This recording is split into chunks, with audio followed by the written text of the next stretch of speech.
Hello friend, good morning. કેમ છો? જુઓ અમારી બાજુનું કેવું સવાર છે.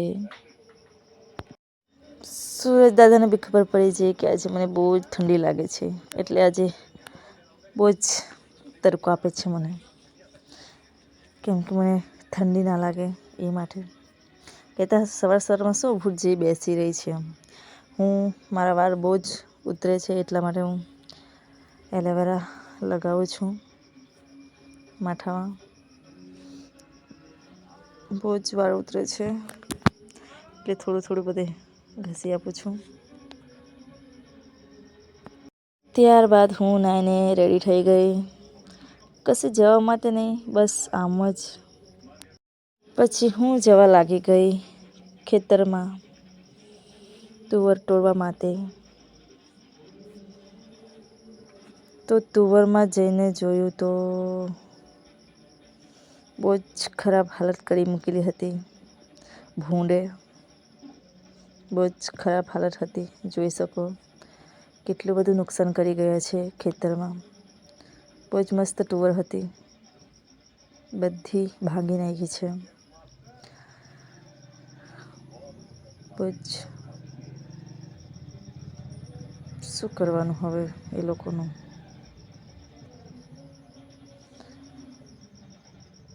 આખી જ આડી પાડી દીધી છે. બહુ જ ખરાબ લાગે છે આવું નુકસાન કરી જાય તો. શું કરવાનું પણ હવે.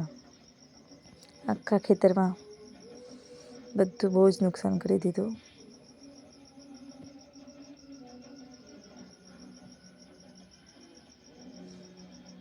ત્યારબાદ હું જવા લાગી ગઈ ઘરે, પણ એટલામાં પાછા માકડા આવી ગયા.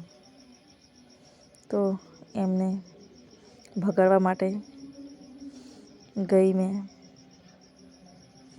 જો શું કરી રહ્યા છે બતાવું તમને. દિવસે તો આ માકડા હેરાન કરી નાખે, રાતે તો પેલા ભૂંડ હેરાન કરી નાખે. ડુંગર વિસ્તારમાં તો આવું જ હોય, રાત દિવસ બી જપવાનું નહીં. જુઓ કેવા પાણીમાં રમે છે.